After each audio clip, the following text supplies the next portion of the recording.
ಪಂಚಕರ್ಮ ಅಂದ ಕೂಡಲೇ ಫಸ್ಟಿಗೆ ತಲೆಯಾಗ ಬರೋದೇನ ಮಸಾಜ್ ಅಂಥೇಳಿ. ಹಂಗಾದ್ರೆ ಪಂಚಕರ್ಮ ಒಳಗೆ ಮಸಾಜ್ ಅಷ್ಟೇ ಐತನ, ಅದ್ರ ಬಿಯಾಂಡ್ ಏನೂ ಇಲ್ಲನ? ಐತಿ, ಭಾಳ ಐತಿ ತಿಳ್ಕೊಳ್ಳೋದು. ಇನ್ ಡೆಪ್ತ್ ನಾಲೆಜ್ ಬೇಕಿದ್ದಕ್ಕೆ ನಿಮ್ಗೆ ಇವತ್ತಿನ ವಿಡಿಯೋದೊಳಗೆ ಬ್ರೀಫಾಗಿ ನಾನು ತಿಳಿಸ್ಕೊಡ್ತೀನಿ.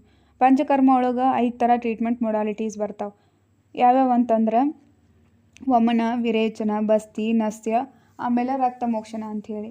ವಮನ ಅಂತಂದರೆ ಏನು? ವಮನ ಅಂತಂದ್ರೆ ನಾವಾಗೆ ಇಂಡ್ಯೂಸ್ ಮಾಡುವಂತಹ ವಾಮಿಟಿಂಗ್, ಅಂದರೆ ಮೆಡಿಸಿನ್ಸನ್ನು ಕೊಟ್ಟು ವಾಮಿಟಿಂಗನ್ನು ಇಂಡ್ಯೂಸ್ ಮಾಡ್ತೀವಿ. ಯಾವಾಗ ಅಂತಂದ್ರೆ ನಾಭಿದಿಂದ ಮ್ಯಾಗ ಟಾಕ್ಸಿಸಿಟಿ ಬಾಡಿಯೊಳಗೆ ಜಾಸ್ತಿ ಆದಾಗ, ಯೂಶ್ವಲಿ ಇದು ಕಫದೋಷ ಜಾಸ್ತಿ ಆದಾಗ ನಾವು ವಮನವನ್ನು ಇಂಡಿಕೇಟ್. ಆಮೇಲೆ ವಿರೇಚನ ಅಂತಂದ್ರೆ ಏನು?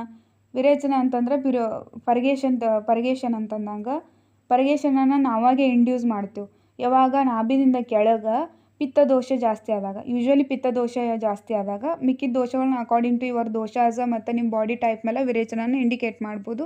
ಮೇನ್ಲಿ ಪಿತ್ತದೋಷ ಜಾಸ್ತಿ ಆದಾಗ ವಿರೇಚನನ ಇಂಡಿಕೇಟ್ ಮಾಡ್ತಾರೆ. ಆಮೇಲೆ ಬಸ್ತಿ ಬಂದು ಪಕ್ವಾಶಯ ಅಂತಂದರೆ ಇಂಟೆಸ್ಟೈನ್ ಒಳಗೆ ವಾತ ಜಾಸ್ತಿ ಆದಾಗ ಬಸ್ತಿಯನ್ನು ಇಂಡಿಕೇಟ್ ಮಾಡ್ತಾರೆ.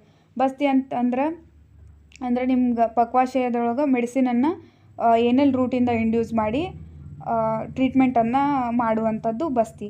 ಆಮೇಲೆ ನಸ್ಯ ಅಂತಂದ್ರೆ ಮೆಡಿಸಿನನ್ನು ನೇಸಲ್ ರೂಟ್ಲಿ ಅಡ್ಮಿನಿಸ್ಟ್ರೇಷನ್ ಮಾಡೋದಕ್ಕೆ ನಸ್ಯ ಅಂತಾರೆ.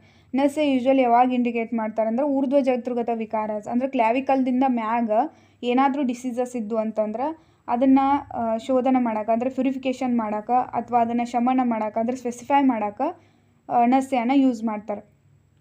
ಆಮೇಲೆ ಬರ್ದು ರಕ್ತ ಮೋಕ್ಷಣ ಅಂತಂದ್ರೆ ಬ್ಲಡ್ ಲೆಟ್ಟಿಂಗ್ ಥೆರಪಿ ಅಂದಂಗೆ. ಬ್ಲಡ್ ಲೆಟ್ಟಿಂಗ್ ಅಂತಂದರೆ ನಿಮ್ಮದು ಟಾಕ್ಸಿಸಿಟಿ ಬ್ಲಡ್ ಒಳಗಿದ್ದಾಗ ಬ್ಲಡ್ ಲೆಟ್ಟಿಂಗ್ ಥೆರಪಿಯನ್ನು ಇಂಡಿಕೇಟ್ ಮಾಡ್ತಾರೆ. ಯಾವ ಪಂಚಕರ್ಮ ಟ್ರೀಟ್ಮೆಂಟನ್ನು ಮಾಡಿಸ್ಕೋಬೇಕು ಇದೆಲ್ಲ ಡಿಪೆಂಡ್ ಆಗಿರೋದು ನಿಮ್ಮ ಬಾಡಿಯೊಳಗಿರುವಂತಹ ಟಾಕ್ಸಿಸಿಟಿ ಲೆವೆಲ್, ಯಾವ ಪ್ಲೇಸ್ ಒಳಗೈತಿ ಟಾಕ್ಸಿಸಿಟಿ, ಆಮೇಲೆ ಯಾವ ಡಿಸೀಸ್ ಐತೆ ಅನ್ನೋದ್ರ ಮೇಲೆ ಪಂಚಕರ್ಮ ಟ್ರೀಟ್ಮೆಂಟ್ ಡಿಸೈಡ್ ಆಗ್ತೈತಿ. ಇದನ್ನು ಒಂದು ಒಳ್ಳೆ ಆಯುರ್ವೇದಿಕ್ ಫಿಸಿಷಿಯನ್ ಕಡೆ ನೀವು ತೋರಿಸ್ಕೊಂಡು ಈ ಶೋಧನಾ ಪ್ರೊಸೀಜರ್ ಅಥವಾ ಪಂಚಕರ್ಮ ಥೆರಪೀಸನ್ನು ನೀವು ಮಾಡಿಸ್ಕೊಳ್ಬೋದು.